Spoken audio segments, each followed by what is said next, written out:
5 তারিখের আগের গোয়েন্দা সংস্থাগুলোকে আপনি চোখ বন্ধ করে মানে ফ্যাসিস্ট অপারেটিভই বলতে হবে। ডিরেক্ট কোনো কমিউনিকেশন, না, কথা ডিরেক্ট বলা, দেখা করা এই জায়গাটার মধ্যে অফিসাররা ছিলেন কিনা ওই দিন দরবারে কি ঘটেছিল? 2 প্লাটুন এপিসি নিয়ে আসে একজন এসপি। এর মধ্যে গণভবনে কি ঘটেছিল? তারা কিন্তু ডিজিএফ এর ওখানে লম্বা সময় ধরে অবস্থান করেছিলেন। পরিবর্তন আসবে না কিছু? রোগটা কি ফেলে আসছেন?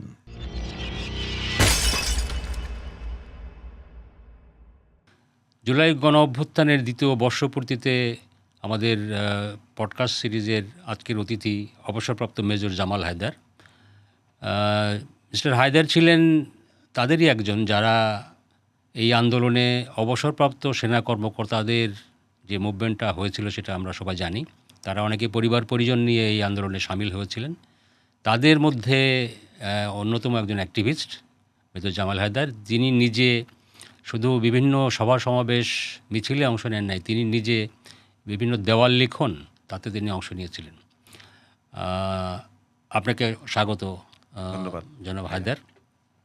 আমরা আসলে জুলাইয়ের বিশ্লেষণ, ভবিষ্যতে কি হতে পারে, কি হওয়া উচিত, এ ধরনের অনেক আলোচনা শুনি।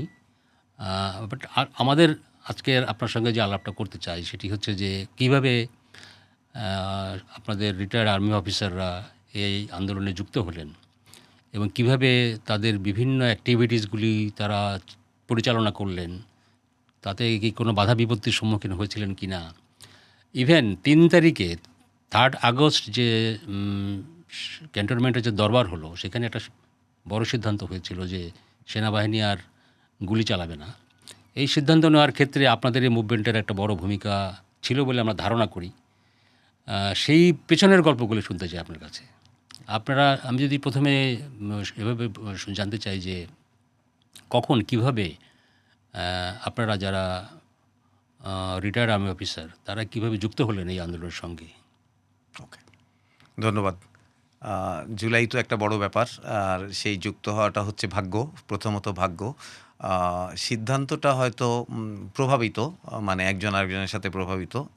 সংগঠন অনুযায়ী কেউ প্রথম ডেকেছে জানি না, বাট প্রথম কলটা তখনকার কর্নেল, এখন ব্রিগেডিয়ার জেনারেল রাওয়ার চেয়ারম্যান আব্দুল হক স্যার প্রথম ফোনটা করেন যে এরকম দেশের এই অবস্থা, কী চিন্তা করতেছো। আসলে এটা একটু ব্যাকগ্রাউন্ড বলা উচিত যে 23 সালে অক্টোবর মাসে 25 জন আর্মি অফিসার সেই তোপের মুখে বিএনপিতে অংশ নেয়। তার মধ্যে স্যার একজন ছিলেন এবং সমসাময়িক অফিসারদের মধ্যে আরও ছিলেন কর্নেল হাসিন স্যার, এখন ব্রিগেডিয়ার হাসিন স্যার। তো ওনারা তখন যেহেতু আওয়ামী লীগ সরকার বিরোধী রাজনৈতিকভাবে তাদের একটা অবস্থান ছিল, তো সেখান থেকেই প্রথম কলটা আমার কাছে আসে। যেহেতু স্যাররা আমাকে চেনেন, একজন জাতীয়তাবাদী বা আমি বলবো যে সার্বভৌমত্বের পক্ষের একটা মানুষ, তো সেইভাবেই হয়তো ফোনটা দেন। এবং আমি স্যারের বাসায় গিয়ে দেখি যে 17 তারিখে বেশ আমাদের সমমনা অনেক মানে অফিসার, যাদেরকে এই সেই আমলের মানে নিপীড়িত হতে দেখেছি, অথবা তাদেরকে আমরা বিদ্রোহী বলবো না, বাট সবসময় তাদের সঠিক মতটা প্রকাশ করতে আমরা ফেসবুকে, তারপরে অফিসারদের গ্রুপগুলোতে দেখেছি। তো এরকম আমরা 10-12 জন আমার মনে হয় যে ওখানে যাই 17 তারিখে। 17 তারিখটা আমরা চেনার চেষ্টা করি। 17 তারিখটা হচ্ছে 16 তারিখে আবু সাইদ আত্মহতি দেন, 16 তারিখে ওয়াসিম মারা যান, এরকম 5-7 জন, অলরেডি তখন 6 জন। 17 তারিখে আপনার পাবলিক ইউনিভার্সিটিগুলো বন্ধের ঘোষণা আসে সন্ধ্যার পরে। আমরা বিকেলবেলা মিলিত হই, তখন আমরা চিন্তা করি কিছু করা দরকার। তো এর মাঝখানে কতজন ছিলেন আপনারা সেই দিন? এই দিন 10 জনের মতো ছিলাম, কম বেশি 10 জন। এটাই প্রথম উদ্যোগ। এর আগে টেলিফোনে কথা হয়েছে, যেমন যারা উপস্থিত ছিলেন তাদের সাথে 2-1 জনের, কিন্তু কোথাও বসতে হবে সেরকম আর কোনো নাই। স্যারের বাসাতেই প্রথম বসি আমরা। তো ওখানে তার আগে আমি অবশ্য মানে আমি জানলাম যে আমাদের আরেকজন ব্রিগেডিয়ার জেনারেল জহুর স্যার, যিনি ওই 23 সালের অক্টোবর মাসে বিএনপিতে যে কয়েকজন সাহসী অফিসার যোগদান করেছিলেন তাদের একজন, তিনি রাস্তায় উনি ওনার নিজের যে চ্যানেল আছে, একটা ফেসবুক আছে, ওখানে উনি দেখা যাচ্ছিল মিছিলে যে উনি নেমেছেন সেটা আমি দেখেছি। সো এই মানুষরা হচ্ছে ওই সময় ভাবলেন যে কিছু একটা করার দরকার। অন্যরা ছিটেফোঁটা হয়তো অন্য কোথাও মিছিলে বা প্রোটেস্ট তো তখন ওই লেভেলে গরম হয় নাই। আসলে আবু সাইদ মারা যাওয়ার পরেই সেন্সিটাইজটা একেবারে বৈপ্লবিক হলো। তো ওই দিন আমরা চিন্তা করলাম কিছু করা দরকার এবং কিভাবে করা যায়। ওই দিন সিদ্ধান্ত ছিল যে যার যার যেখানে ছাত্রদেরকে সাহায্য করলে যারা যারা সুযোগ আছে তারা যেন করি। তো সেভাবেই আরেকটা জিনিস হচ্ছে, এটা একটা সাহস।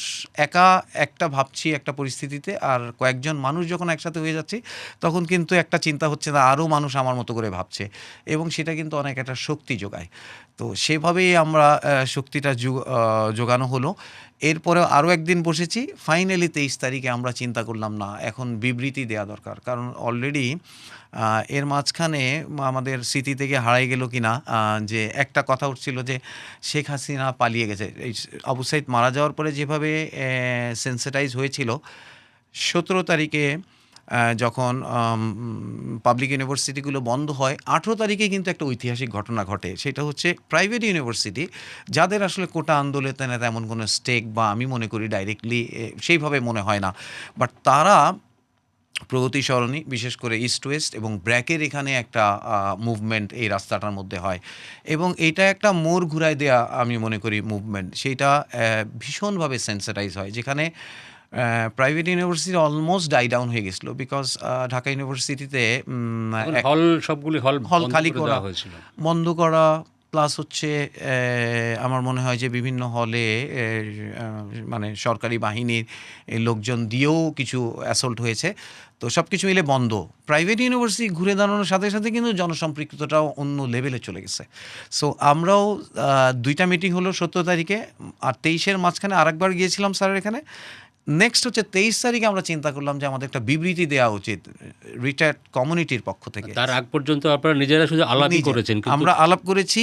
আর ওই যে বললাম 18 তারিখে নেমেছে। 18 তারিখে আমি বলবো যে আমি যেটা ছবিতেও দেখেছি যে কর্নেল নওরোজ স্যার আছেন, উনিও বিএনপিতে জয়েন করার একজন অ্যাক্টিভিস্ট।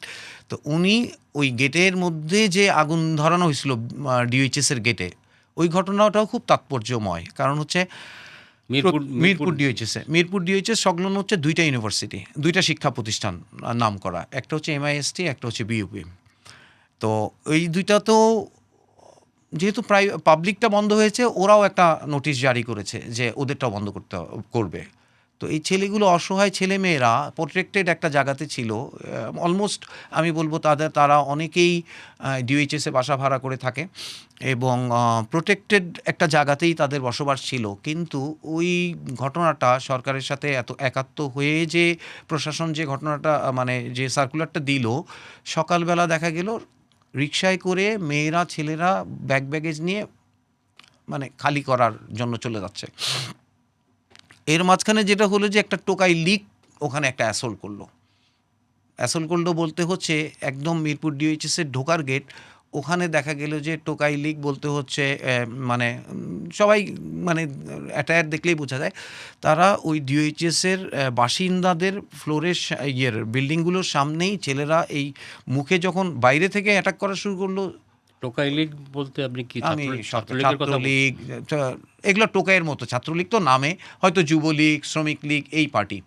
তো এরা সবাই ছিল হচ্ছে 14 নম্বরের যে স্থানীয় সংসদ সদস্য, তাদের পরিচয়ে সবাই আসছে। তো এসে এই ভিডিওগুলো কিন্তু ছড়ায় পড়ে। এরা বাসার উপর থেকে এমন হয়েছে যে ছেলেগুলো কি করবে, গলিতে ঢুকে গেছে। গলিতে ঢুকে এখানে তো ডিওএইচএসের দেখেছেন ফ্ল্যাট একদম ভর্তি একদম বাসাগুলো। তো এগুলো বিভিন্ন বাসার নিচের যে গেটগুলোতে মানে প্রাণ ভয়ে আর কি ঢুকার চেষ্টা করে, এবং এগুলো কিন্তু ভিডিও প্রচুর ওই বাসাওয়ালারা বাড়িওয়ালারা বাচ্চারা উপর থেকে ভিডিও করেছে। কেউ বাঁচতে পেরেছে, কাউকে মেরেছে, অফিসাররাও বাঁচাতে গিয়েছে যে আমরা বাচ্চাদেরকে প্রোটেক্ট করতে চাই। সো আসলে আবু সাইদ মারা যাওয়ার পরে মানুষ যে মানুষের আসলে তাদের ভার্ডিকটা ঘুরে গেছিলো, সোজা কথা। তো সেই জায়গাতে তারা ওইটাকে প্রোটেক্ট করতে চায়, এবং এই ভিডিওটাই হচ্ছে সবচেয়ে সেন্সিটাইজ হয়ে যায় সব জায়গায়। এবং ওখানে আমি যেটা বলছিলাম যে 18 তারিখে ওখানে বিকালের দিকে এই টোকাই লীগকে প্রোটেস্ট করা শুরু করে, পুলিশও এসে যায় এবং পুলিশের একটা ভ্যান কিন্তু জ্বালায় দেয় ছেলেরা, অধিবাসীরা। এই জায়গাটার মধ্যে অফিসাররা ছিলেন মানে ওই প্রোটেস্টে। এবং তখন থেকেই সেনাবাহিনীর উপরে, যেহেতু ওরা রিটায়ার্ড অফিসার, সেনাপ্রধানেরও সিনিয়র, তারা কিন্তু তাদের কনসার্নটা রেজ করতে থাকে। বিশাল অসন্তোষটা পুরো রিটায়ার্ড কমিউনিটির মধ্যেই চাঙ্গা হয় আমি মনে করি। এবং আমার মনে আছে যে ওখানে দায়িত্বশীল যারা ক্যান্টনমেন্টের সেনাবাহিনীর, তারা কিন্তু গিয়ে ভিজিটও করে জিনিসগুলো, তাতে বোঝা যায় যে তারা এটার মধ্যে জ্ঞানে নিয়েছেন। তো এই ঘটনার পরে 23 তারিখের পরে যখন নাকি কারফিউটা চলে আসে, তখন অলমোস্ট জায়গাগুলো সেটেল হয়ে যায়, মানে মানুষের চলাচলটা অনেক সীমিত আকারে হয়। কিন্তু ঢাকার বিভিন্ন 23 তারিখে একটা বিবৃতি দেওয়ার কথা ছিল আপনি বললেন। আমাদের রাত্রেবেলা সেটা তো দেওয়া হয়নি। দেয়া হয় নাই কেন হচ্ছে, আমরা দিতে পারেন? রেকর্ডও করেছি 2 বার করে। কিন্তু 2টা পক্ষ দেখা যায়, 2টা অ্যাপ্রোচ ছিল। একজনরা হচ্ছে খুব যারা মানে পলিটিক্যালি কানেক্টেড ছিল, তারা চাচ্ছিল যে শেখ হাসিনাকে প্রায়োরিটি করে তার বিষয়ে অনেক বেশি বলতে। তো আমরা চাচ্ছিলাম যে না, এটা না বলে, মানে তাকে রেখে একটা সমাধান। না তাকে রেখে না, তার বিরুদ্ধে আর কি বেশি। আচ্ছা, তার বিরুদ্ধে। হ্যাঁ, তার বিরুদ্ধে অনেক কিছু। তো আমরা চাচ্ছিলাম যে ওই পর্যায়ে আসলে ওইটা না বলে, জনমানুষের ক্ষতি হচ্ছে এই বিষয়টাকে আমরা বেশি সামনে আনি। সো আমরা 2 রকম, একটা হচ্ছে পলিটিক্যাল কানেক্টেড মানুষ, আর একটা হচ্ছে মানে সার্বভৌমত্বের সেন্সারাইজ মানুষগুলো একরকম চাচ্ছে। সো আমাদের দ্বিমতের কারণে রাত 1টা বেজে যায়। আমরা চিন্তা করি যে এখন সেফলি বাসায় যাওয়া দরকার, তো চলে আসি। তো 23 তারিখের পর আসলে তেমন কোনো অ্যাক্টিভিটি, যার জায়গায় আমি জানি যে কিছু কিছু অফিসার বিভিন্ন উত্তরায়, মহাখালীতে, তারা ইন্ডিভিজুয়ালি জয়েন করেছে বিভিন্ন আপনাকে protest-এ। ভিডিওতে দেখলাম যে আপনি বিভিন্ন রাস্তায় বা দেওয়ালে আপনি নিজে জি আপনি দেওয়াল লিখন করছেন। জি। এটা কবে এবং আপনি কোন চিন্তা থেকে এটা? আবু সাইদের ঘটনা এবং মুগ্ধর যে ভিডিও চিত্র, সেইটা হয়তো আমাকে বেশি মানে অনুরিত করেছে। এবং 300 ফিটে প্রথম লিখি আমি। প্রথম লিখে ছাত্রলীগ মুক্ত এলাকা, ওখানে একটা জয় বাংলা চত্বর বলতো, এখন এটার নাম চেঞ্জ হয়ে গেছে। আহ, তো ওই জায়গাটাতে আমার মনে আছে যে প্রথম আমি এই 300 ফিটে যাওয়ার সময় এটা উঠাই ফেলে ওখানে লিখি যে ছাত্রলীগ মুক্ত এলাকা তীর দিয়ে। কারণ ছাত্রলীগের উপরে আমার রাগটা হচ্ছিল যে তারা পুলিশের কাজ করছে, ঠিক আছে, কিন্তু পুলিশের সাথে কেন ছাত্রলীগ? এটা তার আগে তো অনেক সময়ই সেটা করছে। তো সেইটা হচ্ছে প্রথম লেখা আমার। এরপরে লিখি গণহত্যার ক্ষমা নাই। এইটা বিভিন্ন জায়গাতে 18 তারিখে আসলে প্রথম লেখা, শুক্রবার ছিল, আমরা 300 ফিটে যাওয়ার সময় আমি এটা লিখি কয়েকটা জায়গাতে। এবং পরের সপ্তাহে যখন আমি যাই, আমি দেখলাম এগুলো মুছে ফেলছে। তখন আমি বুঝলাম যে লেখার তো একটা গুরুত্ব আছে, মানে নিশ্চয়ই, নাহলে মুছতেছে কেন? তো ওখানে যে গোল চক্কর, আমার মনে হয় 4 নম্বর টানেলটার উপরে যে কাচ আছে, কাচের একটা মানে পোস্টের মতো আছে, সেই জায়গাটাতে ওই কাচের উপরেই লেখা ছিল। তো ওইটা মুছার পরে আমার মনে হইলো যে এটা লেখা তো ভালোই, খারাপ না, মানুষ তো এটা কেয়ার করতেছে। তখন আমি আর একটা চিন্তা করি যে লেখাটা অনেক মানুষ দেখে, তখন আমার মতো যেরকম মানুষ সে কানেক্টেড হয়, এটা হচ্ছে আমার বুঝ। তারপরে আমি ক্যান্টনমেন্টের পাশে যেমন ইসিবি চত্বর থেকে যেটা, ওই জায়গার দেয়ালের মধ্যে লেখা হয় গণহত্যার ক্ষমা নাই, সকল ঘাতকের কল্লা চাই। এটার ধারণাটা ছিল যে পুলিশ বা যারা নাকি ফ্যাসিস্টকে সাহায্য করে, আমি বলবো ফ্যাসিস্ট অপারেটিভ, তাদের মানুষরা জেনে দেখে ভয় পায়। কারণ তাদের যে বিচার হবে, সে যিনি একটা নিজের চিন্তা একটু ভাবে। 2টা কারণ, একটা হচ্ছে আমার মতো মানুষ কানেক্টেড হবে, আসার জায়গা পাবে, আর ও যেন একটু ভয় পায়। এর পরবর্তীতে আমার সাথে আরও 2জন অফিসার যুক্ত হয়, তারা দিয়ে আমরা বাসে লেখা শুরু করি। বাসে যেসব বাস ক্যান্টনমেন্ট পাস করে, সেরকম বাসেও লেখা সাহস করি। সেটা হইতে হইতে 2-3 তারিখ হয়ে যায়। বাট ওই লেখাটা আসলে আমাদেরকে একটা দারুণ স্মৃতি, যে কেন লিখতাম ওই বৃষ্টির মধ্যে ভিজে ভিজে। কেউ যে বলছে আমাদেরকে উপর থেকে গাইড করছে সেটা না, অলমোস্ট স্বতঃস্ফূর্ত। ওই যে প্রথমে আমি দেখলাম যে আমার লেখাটা আপনারা কোনো বাধার মুখে পড়েছিলেন? না, এই সেটা সমস্ত? অত রাত্রে ওরকম সময়, কারণ আমরা দেখলাম যে পুলিশের ডিউটিটা ডিফারেন্ট ছিল। বিকজ সেই সময় যে তারা খুব সকালে বের হইতো, এবং ওই 11টার পর থেকে আবার জিনিসটা টায়ার্ড থাকতো, রেস্ট অ্যান্ড রিফিটে যেত। সেটা আমরা বুঝতাম যে ওই সময়টাতে ফ্রি, তো ওই সময়টাতে লিখলে একটু সেফ হইতো আর কি। আপনি বলছিলেন যে শুরুতে অল্প কয়েকজন মিলে আপনারা আলাপ আলোচনা করছিলেন। আস্তে আস্তে তো এটা দিন দিন আপনাদের সঙ্গে বেড়েছে। জি জি জি। তো শেষ পর্যন্ত কতজন আপনারা রিটায়ার্ড আর্মি অফিসারের সঙ্গে যুক্ত হয়েছিলেন। আচ্ছা, আমরা যদি বলি কোর ফ্রেমটা যদি বলি এই হকসার বা মিরপুর ডিএইচএস ভিত্তিক, সেটা হচ্ছে মনে করেন যে 15 থেকে 20-এর মধ্যেই হবে সংখ্যাটা। কিন্তু 2 তারিখের যে মিছিলটা হয়েছে এইটা হচ্ছে ঐতিহাসিক। আমি যেমন বলেছিলাম যে 18 তারিখ প্রাইভেট ইউনিভার্সিটির মুভটা প্রগতি সরণিতে হচ্ছে ঐতিহাসিক। 2 তারিখের মিরপুর ডিএইচএসের মিছিলটা ঐতিহাসিক। ওইটাতে আমি ছিলাম, আমি একটা বিয়েতে যাওয়ার কথা। অ্যান্ড দেন ওই মিছিলে আপনারা ছাড়াও অনেক নারী এবং অনেক শিশুকেও আমরা দেখেছি। অনেক অনেক অনেক অনেক ইভেন মানে এটা কোট আনকোট, সেটা হচ্ছে আমি সার্ভিং অফিসারকেও দেখেছি ড্রেস পরে না। আমি জিজ্ঞেস করলাম যে কেন এখানে আসছো, বলে যে স্যার আমার বাচ্চা বউকে আর রাখা যায়নি, তারা চলে আসছে এখানে, তারা হয়তো ওখানে বাসা নিয়েই থাকে। তো বলে যে স্যার এখন ওদের প্রোটেকশনের জন্য আসছি স্যার। ভয়, ও পিছে দূরের থেকে যাচ্ছে, বাট ও কিন্তু ওই প্রচুর বৃষ্টির মধ্যেই মিছিলটা হচ্ছিল। অসাধারণ মানে ওই অভিজ্ঞতাটা 2 তারিখে।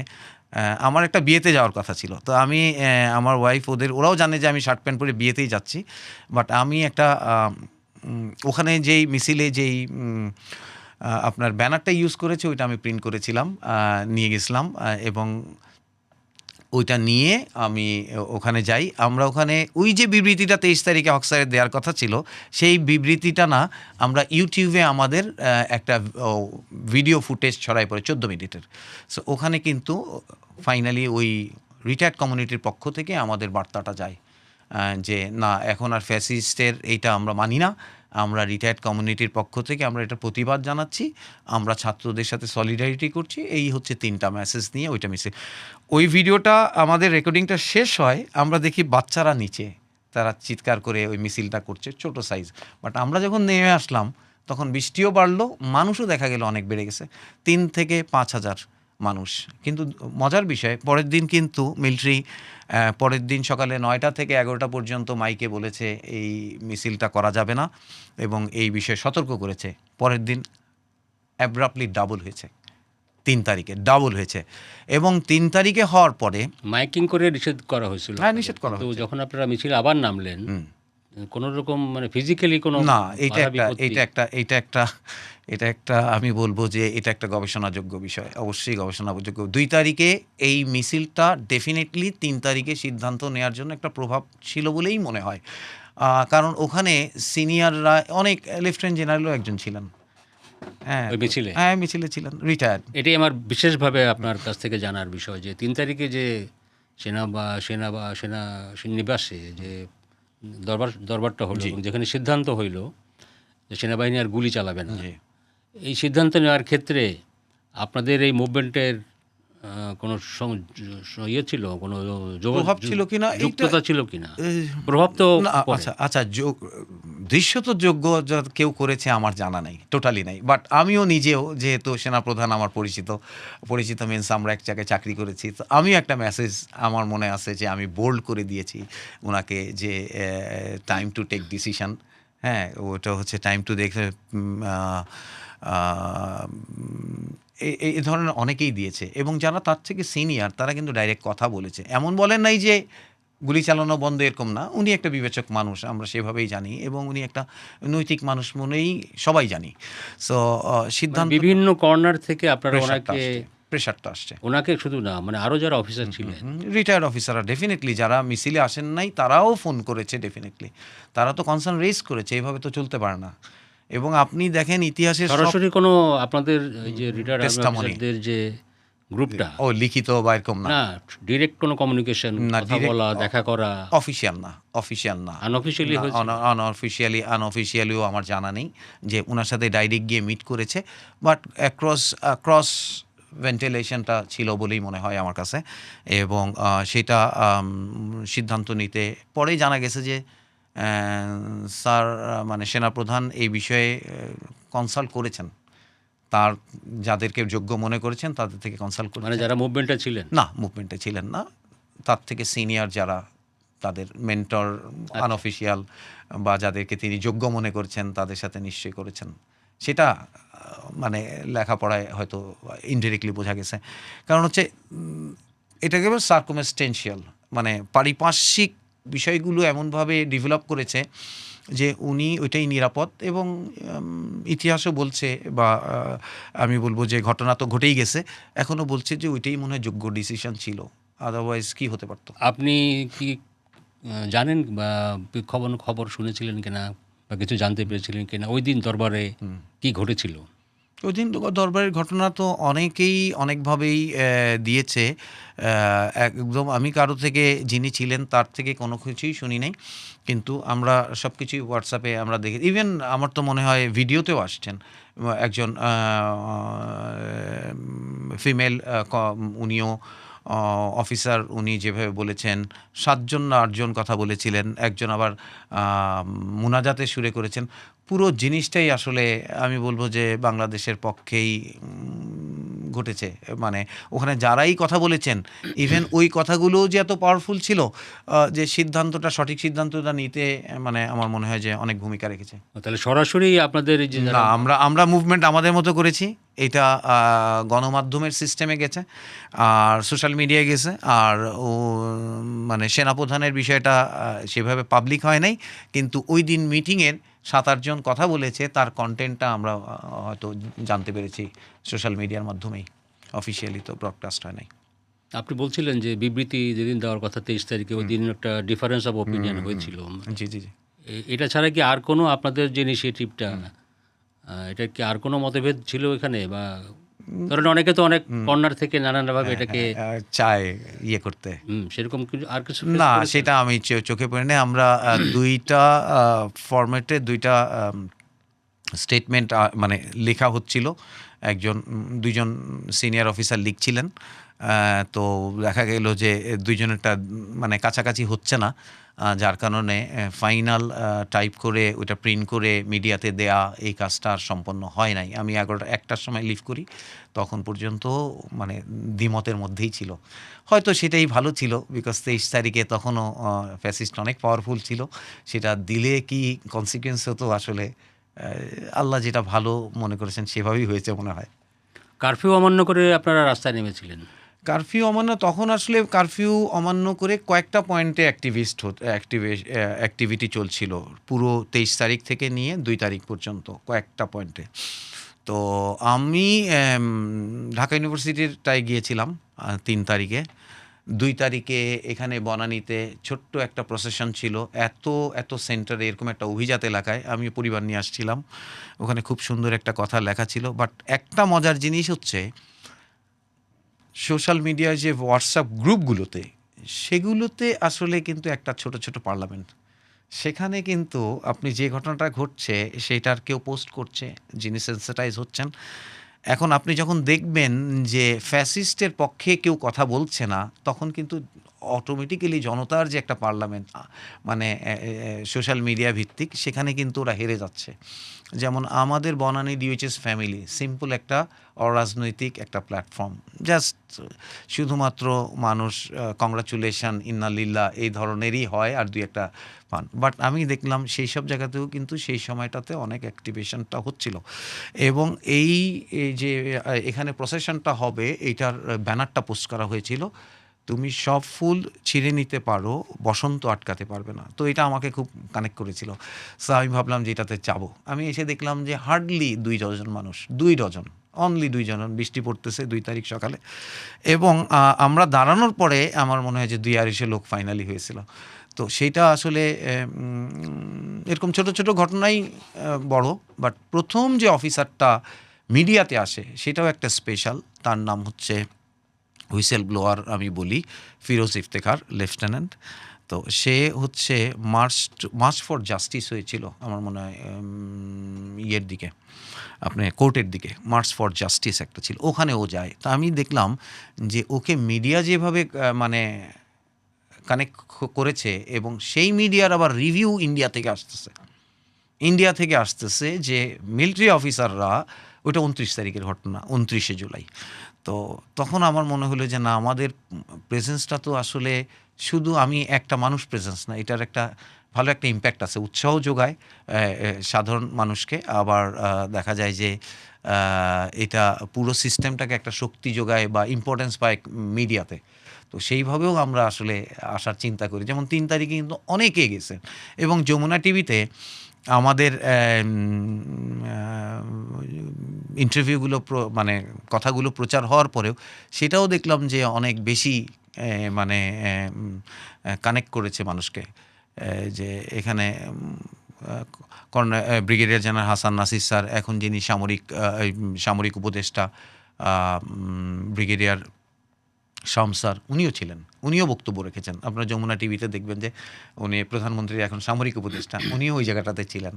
কর্নেল জাকারিয়া ছিলেন, তারপরে কর্নেল সিদ্দিক স্যার ছিলেন, আমি ছিলাম, আমাদের কথাগুলো আসছে ওখানে। তো অনেক লম্বা সময় তারা আপনারা কি ভয় পাননি কখনো যে এরকম যে কথা আসলে তখন পাবলিকে বলছেন? একটা ফ্লোতে ছিল। আমি এটা এখনো ভাবি যে ফ্লোর মধ্যে কেমনে জেনেছিলাম, মানে এরকম না যে কেউ বলতেছে তুমি যাও যাও না। হ্যাঁ, আমার পরিবার বারবার বলতেছে তুমি যে লিখো আমাকে নাও কেন, এটা আমাকে বলতো যে তুমি একা আসলেই তো পারো, আমাদেরকে বিপদে কেন ফেলো। তো আসলে এই কেউ বলছেও না, আবার মনে করেন যে নিজেরও কোনো আলটিমেট উদ্দেশ্য নাই, যে স্বাধীন মানে ফ্যাসিস্ট চলে যাবে এই ভাবনাই তো কোনদিন ছিল না। তো মজার সবচেয়ে ঘটনাটা ঘটে ৪ তারিখে। আমরা দেখলাম আমাদের খুব সিনিয়র অফিসাররা রাওয়াতে একটা বড় করে, কারণ আমরা তো ইনডিসক্রিমিনেটলি ছোট ছোট ছোট ছোট মুভমেন্টে যাচ্ছিলাম, বাট ওইটাই মনে হয় যে সবচেয়ে সংগঠিত। একটা প্রেস কনফারেন্স করেছিলেন সিনিয়র খুব অফিসার। সিনিয়র অফিসাররা, এবং তারা ক্রেডিবল অফিসার সবাই, মানে যাদের এটা এটা কি আপনাদের যে মুভমেন্টটা আপনারা শুরু করেছিলেন জি সেটারই ধারাবাহিকতা এটা, নাকি না, এটা আর অন্য একটা উদ্যোগ? এই উদ্যোগটা এরকম ছিল যে এখানে একজন ছিলেন, যেটা আমি জানি যে আমাদের সাথে ছিলেন কর্নেল জাকারিয়া, উনি ২৩ তারিখ থেকে ছিল আমার কোর্সমেট। তো ও ও এই সিনিয়র অফিসার কাউকে চিনতেন, বলতেন, এখানের কেউ কেউ ওখানে ইনফ্লুয়েন্স করেছে, বাট ওখানের কে যে আসলে ড্রাইভিং ফোর্স, কে রাওয়াটা বুক করেছে আমার এটা জানা নেই। বাট আমাদের সাথে কয়েকজন অফিসার যে সিনিয়র অফিসারদেরকে সাবেক সেনাপ্রধানের কাছে গিয়ে তার কনসার্ন জানাইছে, কেন বলেন না স্যার আপনারা, এখন এরকম থাকলে এরকম হবে, এই ধরনের জিনিস আমি জানি যে হ্যাঁ তারা বলেছে, হয়তো সেটা প্রভাব ফেলেছে। বাট আয়োজক আসলে কে, নিশ্চয়ই মানে পরে তো উপদেষ্টা হয়েছেন ২ জন ওখান থেকে, একজন লেফটেন্যান্ট জেনারেল হাফিজ স্যার, আর হচ্ছে ব্রিগেডিয়ার সাকওয়াত স্যার, ২ জনই ওই দিন ছিলেন। এছাড়াও মুক্তিযোদ্ধা জামিল হাসান স্যার ছিলেন, মানে যাদেরকে মানুষ মানে আস্থা রাখেন তারা অনেকেই ছিলেন ওখানে। তো সেটা ৫ তারিখে আর একটা মজার ঘটনা ঘটে। ৫ তারিখে তো ৫ তারিখেও তো কারফিউ বা কোনো একটা রেস্ট্রিকশন ছিল, তারপরেও কারফিউ ছিল, এবং রাওয়ার কিন্তু সব গেট টেট সব বন্ধ ছিল টোটালি। আমরা ৯টার দিকে যাই, আমি বোধহয় ৯:৩০ দিকে যাই প্ল্যাকার্ড নিয়ে। এখন রিটায়ার্ড আর্মি অফিসার, মিলিটারি ৫ তারিখের প্রোগ্রামটা ছিল সবাইকে শাহবাগ বা শহীদ মিনারে যাওয়ার আসার জন্য জন্য, কল ছিল। আপনারা কি মিছিল নিয়ে যাওয়ার কোনো? আচ্ছা, হ্যাঁ, আমাদের যাওয়ার ছিল হচ্ছে, আমাদের আরভিটা ছিল হচ্ছে রাওয়ার মুখের মধ্যে।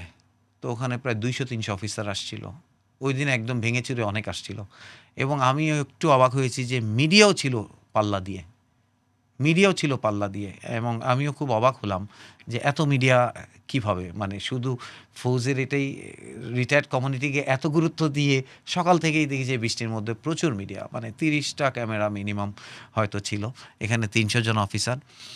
তো ওই দিন অনেকেই বক্তব্য রেখেছেন, ইভেন একটা ড্রামের উপরে দাঁড়িয়ে জামিল হাসান স্যার, তারপরে হচ্ছে কর্নেল, ওটা একটা মুক্ত মঞ্চ ঘোষণা করে ওখানে বক্তৃতা দিলেন। আমরা পর্যন্ত গেলাম, জাহাঙ্গীর গেট পর্যন্ত মিছিল করে গেলাম। আমরা যেতে চাচ্ছিলাম শাহবাগ, বাট অনেক অনুনয় বিনয় করে, যেহেতু সিনিয়র, খুবই অকওয়ার্ড একটা অবস্থা, সিনিয়র, এখন সার্ভিং যারা তারা অনেক জুনিয়র, সো তারা অনেক রিকোয়েস্ট করে যে যাওয়াটা ঠিক হবে না। পরে আমরা আবার রাওয়া থেকে জাহাঙ্গীর গেট পর্যন্তই আপনাদের একটা গেলাম, যেহেতু আমরা ওদিকে যেতে পারছি না, ওনারা অনেক অনুনয় বিনয় করে সিদ্ধান্ত হলো।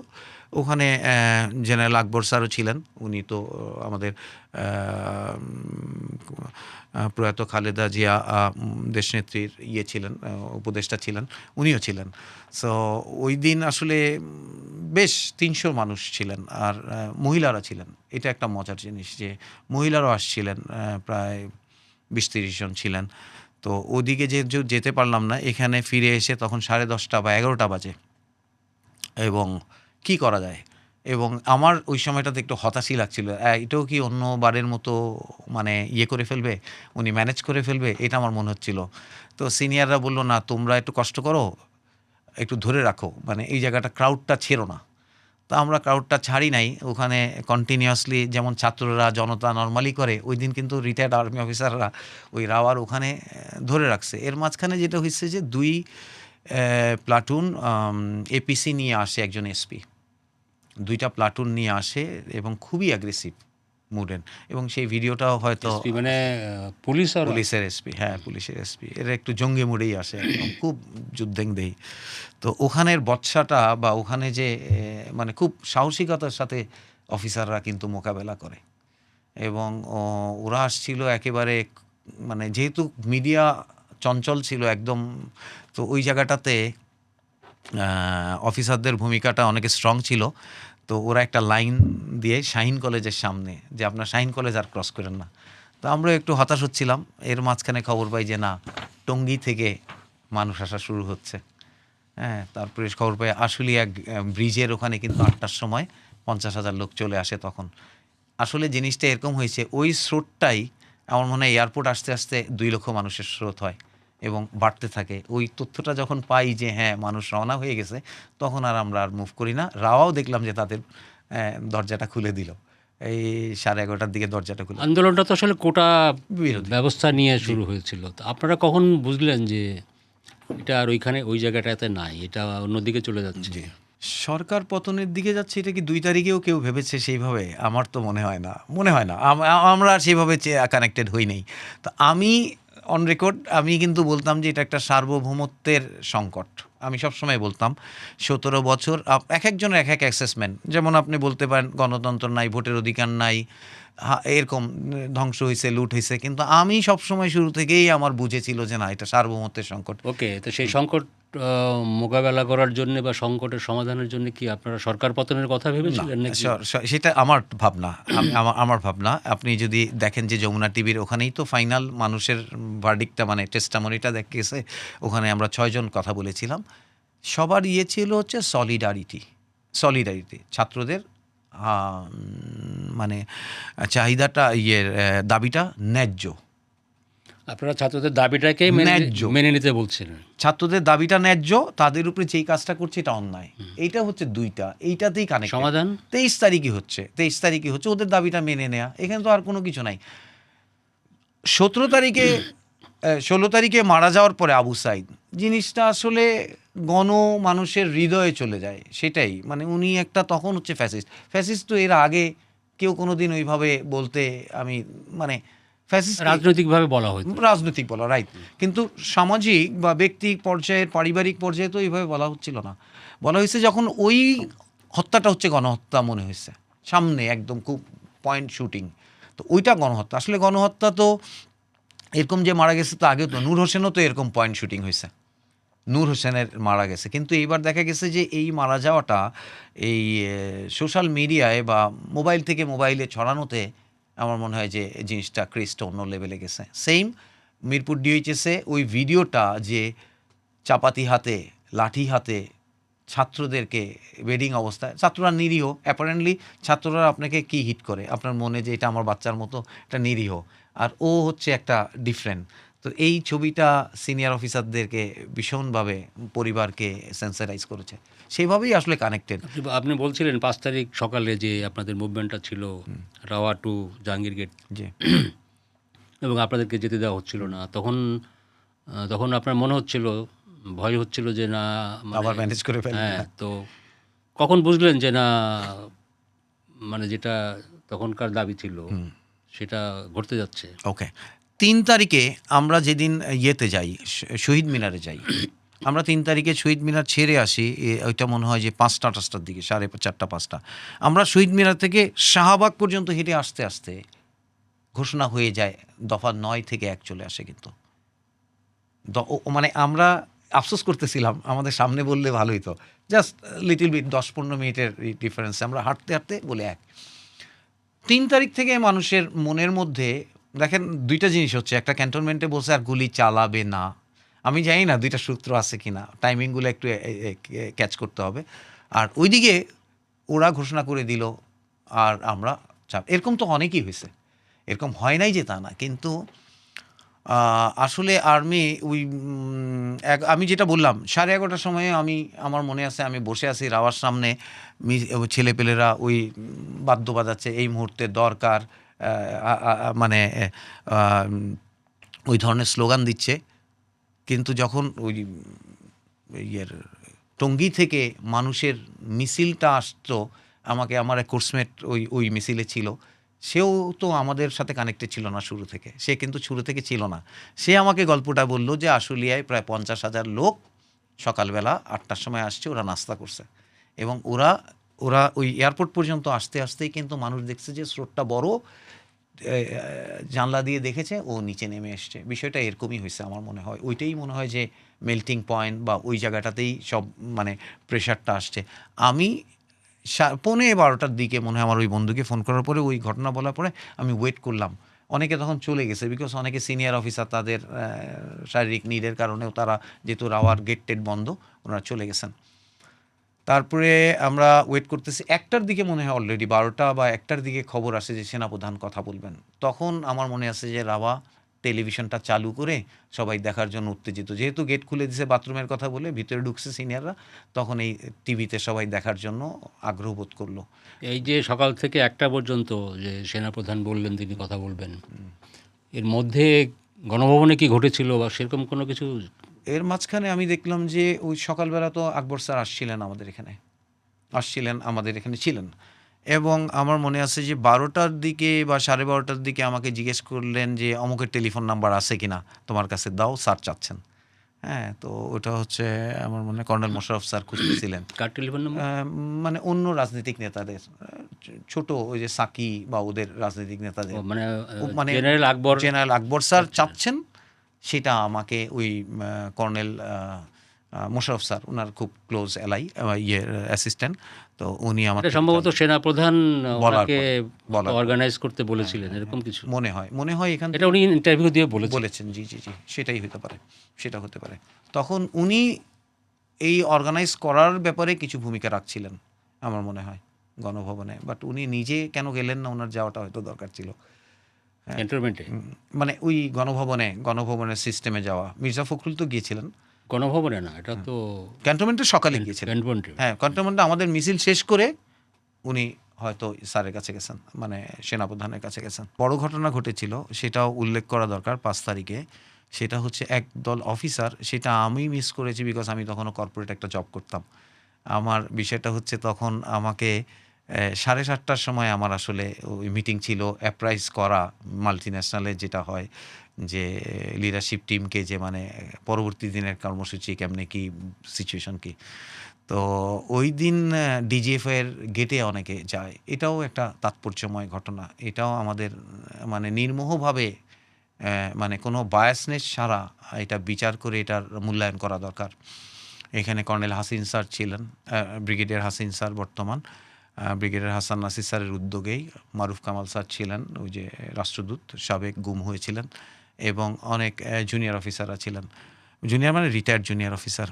তারা কিন্তু ডিজিএফের ওখানে লম্বা সময় ধরে অবস্থান করেছিলেন।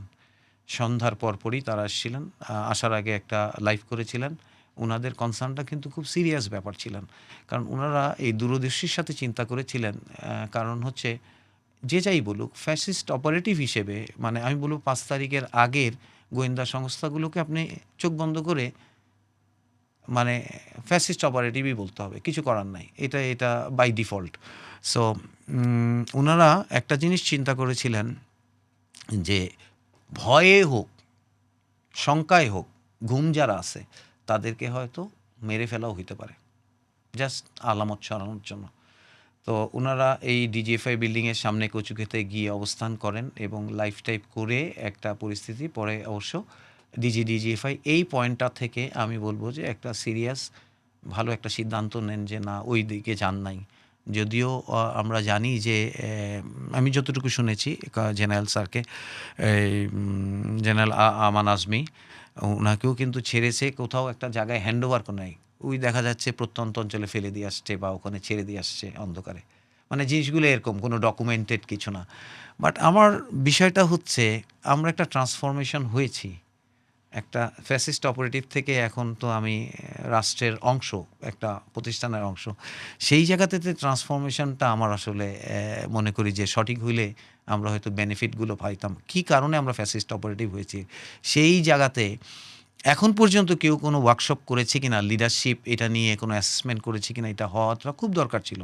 কারণ নাইলে আবার ফিরে আসবে। আপনি যদি কারণটাকে কিল না করেন, কী কারণে এটা কিভাবে কেন হয় বলেন তো? মানে এই যে মানে পলিটিক্যাল সিস্টেমের সঙ্গে আর্মিকে কোনো না আর্মি কোনো ঠিক না, পুরো তো আর্মি শুধু বললে হবে আচ্ছা, না। আর্মি মানে যতগুলো ল এনফোর্সিং আছে, law enforcing or agency, agencies, হ্যাঁ রাইট, এজেন্সিস আছে। এখন এইটা অনেক গভীরে যেতে হবে, বিকজ আমরা হচ্ছে প্রথমত আমরা হচ্ছে সামন্ত এবং কলোনিয়াল এবং ফিউডাল, দুইটা সিস্টেম আমাদের এজেন্সিগুলো সাজানো। আমি কাকে সার্ভ করি? আমি আমার র্যাঙ্ককে সার্ভ করি অনলি। আমার যেভাবে র্যাঙ্ক হবে, যেভাবে একটা ভালো পোস্টিং হবে সেভাবে। আমি কিন্তু কখনোই গণনা মানে গণমুখী না, আপনি দেখেন প্রো পিপল না। প্রো পিপল হইতে পারতেছি না। কারণ হচ্ছে আপনি দেখেন সেনাপ্রধানরা যতগুলো নির্বাচন হয়েছে, সে কি বলেছে? সেনাপ্রধানরা কিভাবে উনি ম্যানেজ করেছেন? উনি হচ্ছে বলছেন আমরা প্রফেশনাল থাকবো। প্রফেশনাল তো হওয়া আমার প্রয়োজন না। প্রো পিপল প্রফেশনাল হচ্ছে ভুল অর্ডারটাও পালন করা হচ্ছে প্রফেশনালিজম। ভুল অর্ডারটা প্রত্যেকবার নির্বাচনের সামনে যে কটা সেনাপ্রধান সামনে দাঁড়াইছেন, তিনি কি বলেছেন? তিনি বলেছেন যে আমরা সংবিধানকে সমুন্নত রাখবো। মানে কি? আমি ওর চুরিকে আমি করব, সাহায্য করব। কথা ভেঙে বললে তো এরকম, তো ওই জিনিসটা তো বুঝে আসতে হবে। এই ধারার পরিবর্তন এখন আশা করা যায় কিনা? আশা করা উচিত, সেটাই তো লিডারশিপ। মানুষ সময় দিবে, ফুললি মেনে নিবে না। মানে আমার কথা হচ্ছে, দেখেন আমাদের রাজনৈতিক বলেন যাই বলেন, অ্যাসেসমেন্টে বিশাল ভুল। আমি কিসের বিরুদ্ধে যুদ্ধ করছি? 17 বছরের সংকট থাকলে হচ্ছে সার্বভৌমত্বের সংকট ছিল, আপনি আরেকজনকে সাফ করেছেন। আমাদের চেয়ে ভালো, এই আর্মির চেয়ে ভালো ইতিহাস বা এর চেয়ে ভালো আমি বলি করি যে, দেখেন একটা জাতি জন্মের আগে, একটা রাষ্ট্র জন্মের আগে একটা বাহিনী হয়েছে। 4 তারিখে মানে যখন থেকে উই রিভল্ট বলেছি, কেউ তো আমাকে বলে নাই যে আমাকে সাহায্য করবে, অস্ত্র দিবে, আমার টেক কেয়ার করবে। বঙ্গবন্ধুকে বলছেন যে আমি তোমাদের টেক কেয়ার করবো, তোমরা বিদ্রোহ করো, জীবনেও না, কেউই না, কোনো রাজনৈতিক না। তারা 4 তারিখে নিজেরাই তেলিয়াপাড়ায় মানে সংগঠিত হইতো। আমি তো বলবো ওইটাই হচ্ছে আর্মির জন্ম হয়ে গেল। সে দায়িত্ব নিল। অ্যান্ড দেন আমাদের 18 তারিখে হচ্ছে সরকার গঠন হয়েছে এপ্রিল মাসের। এই দিনগুলোতে তাইলে ওরা কার দেশে? সো এরকম হেরিটেজ ওলা একটা মানুষ, মানে কি সেই সময়টাতে আপনি কি পরাক্রমশালী পাকিস্তান আর্মির বিরুদ্ধে দাঁড়াই গেছেন কিসের জন্য? পিপলের পক্ষে। সেই পিপলের পক্ষে কিন্তু 90তেও দাঁড়াইছেন, 90তেও কিন্তু এরকম ঘটনা ঘটছে, বাট একটু পরে। আমার কথা হচ্ছে, আপনি যেটা বললেন যে এটা চেঞ্জ হবে কিনা, চেঞ্জ হইতে হবে, হবে কি না, না হইলে পরে আবার দুর্ঘটনার মধ্যে যেতে হবে, হইতে হবে। আপনারা যে এই মুভমেন্টের যে রোলটা প্রথমত রিটায়ার আর্মি অফিসার পালন করেছে, এবং পরবর্তীকালে সেটার প্রভাবে তো অনেকখানি 3 তারিখের দরবারের সিদ্ধান্ত হয়েছে যে আর্মি আর গুলি চালাবে না। এটা তো আপনাদের মুভমেন্টের একটা ডেফিনেটলি, আপনি বলছিলেন যে একটা প্রভাব ছিল।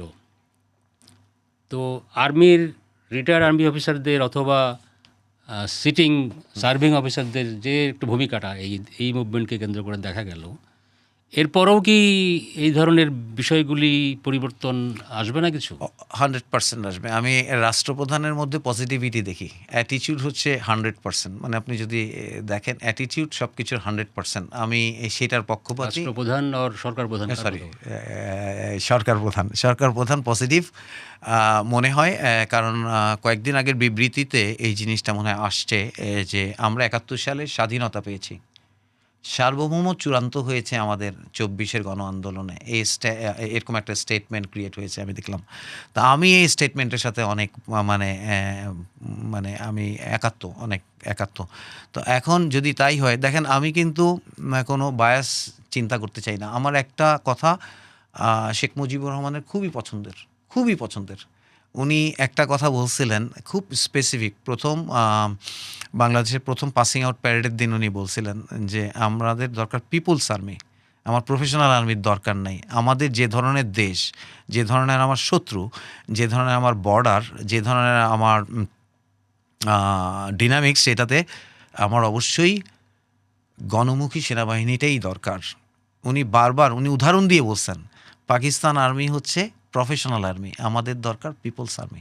আমি এটা দারুণভাবে চিন্তা করি এবং এটাও ঠিক, একটু দেরি হইলেও আর্মির যে ভূমিকা 5 তারিখের বা 3 তারিখ পরবর্তী, এটা তো প্রো পিপল। আপনি তো প্রচুর ফুটেজ দেখবেন যে বাংলাদেশের মানুষও এটা অন করে, গণমানুষ, একদম গণমানুষ। আপনি ওইগুলোকে অনেক আপ্লুত করে না 5 তারিখে, আপনি ভিডিও ফুটেজগুলো দেখেন মানুষরা কীভাবে আর্মিকে ইয়ে করছে।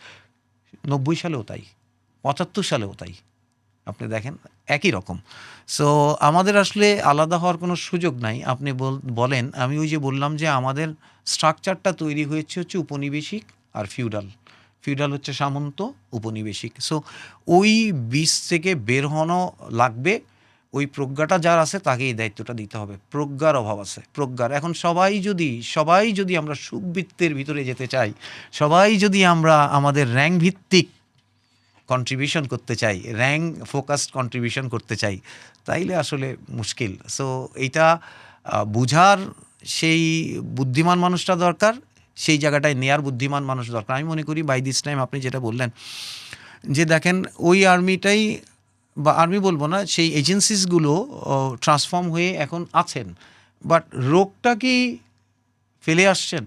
এটা হচ্ছে কথা। তো রোগটা ফেলে আসার জন্য আমার তো কিছু ওয়ার্কশপ করতে হবে, কিছু ব্রেনস্টর্ম করতে হবে, লিডারশিপের বুঝতে হবে যে আমি হাউ ক্যান উই চেঞ্জ, মানে আমি সেকেন্ড টাইম যেন এরকম না হয়। আমরা এটা বিয়ার করতে পারবো না, তো খুবই গরিব একটা দেশ, বিয়ার করতেই পারবো না। কারণ হচ্ছে যে ফ্লোটা ছিল সেই ফ্লো নষ্ট হয়ে যায়, উন্নয়নের ফ্লো নষ্ট হয় এবং অর্থনীতিতে বিশাল চাপ পড়ে। আমাদের আসলে তো আমাদের যে মানুষ 20 কোটি মানুষ এইটুকু জায়গার মধ্যে, আর হচ্ছে অশিক্ষিত না, আমি বলবো কুশিক্ষিত, মানে না ম্যাল লিটারেট মানুষ, তো এগুলোকে সবগুলোকে সাইজ করে এনে একটা ভালো জায়গায় যাওয়ার জন্য আসলে আর চান্স নেওয়ার সুযোগ নেই। সো আমাদেরকে দেশের বুঝ করে এজেন্সিগুলো ঠিক করতে হবে, নাইলে আবার এর চেয়ে ভয়ঙ্কর রূপে আসার সুযোগ থাকবে, ভয়ঙ্কর রূপে। কারণ আপনি কিছুদিন পরে তো অন্যভাবে আসতেই হবে, সে বেঁচে থাকার জন্য সেটা বানাবে, মানে ক্ষমতা ধরে রাখার জন্য বানাইতে হবে, এই আর কি। আপনারা সাধারণ মানুষের সঙ্গে আপনাদের তো একটু পার্থক্য আছে, আপনারা ট্রেন্ড, এই যে পরিবর্তনটা আপনারা তারপরেও সাধারণ মানুষের সঙ্গে একাত্ম হয়ে জুলাই আন্দোলনে সামিল হয়েছিলেন। কেউ হয়তো পলিটিক্যালি হইতে পারে, বাট অনেকে আপনি যেটা বলছেন সার্বভৌমত্বের প্রশ্ন, অনেকে যে এইভাবে যে ঘটনাগুলি ঘটছিল সেগুলি মানতে পারে নাই। সব মিলিয়ে যুক্ত তো হয়েছেন আপনার এর সঙ্গে। এবং জুলাই আন্দোলন যেটা আমরা 5 তারিখে একটা চূড়ান্ত পরিণতি পেয়েছে, সাফল্য পেয়েছে, তার পরবর্তীকালে যেভাবে চলছে দেশ, বা আমরা যেটা দেখছি আর কি, অনেক মানে আপনারা কতখানি সন্তুষ্ট, বা জুলাইয়ের যে উদ্দেশ্য বা লক্ষ্য ছিল সেটার ব্যাপারে কি মূল্যায়ন আপনাদের, কতটুকু পূরণ হলো, বা কোথায় আমাদের আরও যাওয়া দরকার? আচ্ছা, একটা গরিব মানুষের আকাঙ্ক্ষা তো অনেক থাকবে, তাই না? অনেক অনেক অনেক। এবং আমার জিনিসটা হচ্ছে সোশ্যাল মিডিয়া ভিত্তিক। আমি যেটা পছন্দ করি সেটাই হয়তো আমার কাছে আসে। আমি পজিটিভ দেখতে চাই বা পজিটিভ হতে চাই, এটার কোনো বিকল্প নাই। পজিটিভ হওয়া ছাড়া আসলে আগানোই যায় না দুনিয়াতে। এখন কোনো না কোনো জায়গায় তো পজিটিভ। এখন সরকার প্রধানকে আমার পজিটিভ মনে হয়। উনি কিন্তু সেই মানুষগুলোকে মোটিভেট করে, আমি বলবো যে আমাদের সামরিক বাহিনী তো স্বাধীনতা ও সার্বভৌমত্বের প্রতীক, আস্থার জায়গা।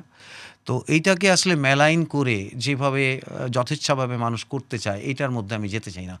এবং এখানে অমিত শক্তি আছে, অমিত। শুধু যে আমরা না, আমার প্রায় 7 লক্ষ না 10 লক্ষ রিটায়ার্ড সৈনিক আছে। এটা বিডিআর, আনসার, পুলিশ, এরা ডিসিপ্লিন। তাহলে এদেরকে অনেক ধরনের সামাজিক উন্নয়ন কর্মকাণ্ডের মধ্যেও আনা যায়। আমি সেইভাবে পজিটিভ দেখি। এখন পর্যন্ত ওনার মানে এই সেন্সিটিভ পার্টটা নিয়ে অত্যন্ত আমি বলবো যে আশা ছড়াচ্ছেন। উনি নিজে সম্পৃক্ত হচ্ছেন। উনি যখন নিজে সম্পৃক্ত হবেন আর তখন আসলে অনেক প্রবলেম ইকুয়ালি সলভ হবে। হয়তো ওনার সাথে অনেক হ্যান্ডস দরকার, সঠিক হ্যান্ডসগুলো নেওয়ার মতো সময় এবং ওইটা প্রয়োজন। বাট চেঞ্জ হইতেই হবে। আপনি এখন আবার অফার করলে কি আবার একজন ওই খুনি জিয়া বানাইতে পারবেন? জিয়াউল হাসান বানাইতে পারবেন? মানুষের বিবেক তো হয়েছে, এবার নিশ্চয়ই তার ছেলে অ্যালাউ করবে না। আগে যে একটা ফ্লোতে 17 বছর গিয়েছে, ওখানে তো এটা কালচারের অংশ হয়ে গেছে। ওদেরকে কোনো বিবেকের তারাই ছিল না। আমার মনে হয় যে একটা মানুষ খুন করছে ঠান্ডা মাথায়, ড্রেস পরা। এখন তো আমাকে এখন সেট করতে হবে যে এটা অস্ত্রটা হচ্ছে আমার সরকারের, জনগণের অস্ত্র। এটার বিন্দুমাত্র অপব্যবহার কোনো সুযোগ নাই এবং এটাকে কঠোরভাবে দমন করা হবে। এই ধরনের জিনিসগুলো আমাদের অত্যন্ত দরকার। তাছাড়া মনে করেন যে কিভাবে আমাদের সার্বভৌমত্ব বিরোধী চক্র সার্বভৌমত্বের পক্ষের মানুষগুলোকেই কাজে লাগায় পুরো মানে ফ্যাসিস্ট অপারেটিভ বানায় রাখছিল। তো এটা তো না, গভীরভাবে জুলাই নিয়ে কথা বলছিলাম। আপনারা জুলাইটাকে কিভাবে দেখছিলেন? এটাকে রেজিম চেঞ্জ অর রাষ্ট্র রিফর্ম, পুনর্গঠন বা ফ্যাসিবাদের পতন, যেটা একটা এক দফার আন্দোলনের একটা ফ্যাসিবাদের পতন লাস্টে এসে তো তাই যুক্ত হয়েছিল। জি, তো না, অনেকে আবার শুধু চেয়েছে যে সরকার চেঞ্জ হয়ে গেলেই হবে। হ্যাঁ, সরকার চেঞ্জ না, না, আমি মনে করি যে দেখেন জুলাই চর্চিত ছিল গত 1.5 বছর, মানে ইন্টারিম গভর্নমেন্টের চর্চিত ছিল হচ্ছে তিনটা জিনিসের মানে চাচ্ছিল সবাই রিফর্ম চাচ্ছিল সবার আগে, একটা ভালো নির্বাচন চাচ্ছিল, তাই না? আকাঙ্ক্ষার মধ্যে আর হচ্ছে বিচার চাচ্ছিল। বিচারটা কেন চাচ্ছিল? যেন এটা রিপিট না হয়। বিচারের তো পারপাসই এটা, যে রিপিট না। ইটস নট দ্যাট যে আপনি জিঘাংসা থেকে তাকে এলিমিনেট করছেন। ইট ইজ অল অ্যাবাউট যে আমি এটা রিপিট করতে চাই না। বিচার, তারপরে হচ্ছে সংস্কার কোথায়? আমি খুব সিম্পলিফাইডভাবে কিন্তু এটা আমার বুঝে করি। বাংলাদেশের মানুষের রাজনৈতিক আকাঙ্ক্ষা হচ্ছে দুইটা অনলি। একটা হচ্ছে সার্বভৌমত্বের আকাঙ্ক্ষা। সে একটা বড় দেশ দ্বারা পরিবেষ্টিত, সে সবসময় সার্বভৌমত্বের একটা ভীতি বা একটা বিরক্তির মধ্যে থাকে এবং সে পুরো সার্বভৌম থাকতে চায়। অল আদার দেশ যেরকম থাকে, বাকি পৃথিবীর 200 দেশ যেমন থাকে, যে সাবসার্ভিয়েন্ট হিসেবে সে থাকতে চায় না। আর 2 নম্বর হচ্ছে সুশাসন। আপনি ভোট দিয়েছেন একটা দলের কর্মী, তারপরেও কিন্তু আপনার সুশাসনের আকাঙ্ক্ষা যাবে না। আপনি এরকম কিন্তু কোনো ইকুয়েশন নাই যে সুশাসন হবে না কিন্তু আমার দল ক্ষমতায় থাক। এরকম কি বিএনপি বা কোনো রাজনৈতিক দলের কর্মী মন থেকে চাওয়ার সুযোগ আছে? সো সুশাসন হইতেই হবে। সুশাসন মিনস এ আয়নাঘরবাজিও বন্ধ হবে, গুম খুন বন্ধ হইতেই হবে, এবং কেউ যদি না করে সেটা তার নিজ দায়িত্বে না করে, তার নিজের ক্রেডিটের এগেনস্টে না করতে হবে। সহজ কথা। বিকজ আমার আকাঙ্ক্ষাকে বন্ধ করা যাবে না। আপনাদের এখানে যেহেতু জুলাই নিয়ে কথা হচ্ছে, দেখেন জুলাইটা ছিল আন্দোলন, অবশ্যই আন্দোলন। বিপ্লব কথাটা বলা হয়েছে, বিপ্লব হচ্ছে আকাঙ্ক্ষা। বাট ডেফিনেটলি আমি দৃঢ়ভাবে বিশ্বাস করি, আমি এই দায়িত্বটা পালন করতে চাইও, যে জুলাইয়ের আকাঙ্ক্ষা মানে আন্দোলনকে বিপ্লবে রূপান্তর করা যায়, সম্ভব, অসম্ভব কিছুই না। এবং সেইভাবে আমরা চিন্তা করলে হয়তো জিনিসগুলো কে করবে সেই বিপ্লবের আকাঙ্ক্ষা? সুযোগ পেলে আমি করব। মানে এরকমভাবেই নিতে হবে জিনিসটা। আমি যতটুকু আমার পেরিফেরি আছে, আমি জানি যে এখানে দেখেন আমরা এখন একসময় বলতাম যে উপনিবেশ দ্বারা শাসিত হচ্ছি। উপনিবেশ মানে বাইরে থেকে মানুষ আসছে। এখন তো আপনি আপনার দ্বারে শাসিত হচ্ছেন 54 বছর। বিশেষ করে মনে করেন আমলা সিস্টেমটা, এখন দোষটা তাদের, রাজনীতিবিদদের অনেক দোষ দিতে পারবো, আমজনতা যাদের কোনো ওই জায়গাটাতে স্টেক নাই। বাট এইটা যদি আমরা ধারণ করতে পারি যে আমার আকাঙ্ক্ষাকে বাস্তবে পরিবর্তন করার নামই হচ্ছে বিপ্লব। ওই বিপ্লবটা হইতে পারে যে আপনি যে ওই সংস্কার কমিশন দ্বারা ওইটুকুই যে বিপ্লব তা তো না, ওইটা একটা মেয়ারলি সংস্কার। বাট আপনার অ্যাটিটিউডে হিউজ চেঞ্জের নাম হচ্ছে সেই বিপ্লব। লেট আস মেক ইট এইভাবে যে আমরা জুলাই করেছিলাম, বিপ্লবটা আমাদের করতে হবে বাই এনি মিনস। অনেক অনেক ধন্যবাদ। আমরা আশা করব যে অবশ্যই জুলাইয়ের আন্দোলন শুধুমাত্র একটি শাসক শ্রেণীর পরিবর্তন না, একটি সরকারের পরিবর্তন না, এখানে ব্যবস্থার পরিবর্তন প্রয়োজন। সেটি নিয়ে কথা হচ্ছে, এ কথা চলুক। আজকে এখানে শেষ করছি। সবাই ভালো থাকবেন। পরবর্তী পর্ব দেখার আমন্ত্রণ রইল।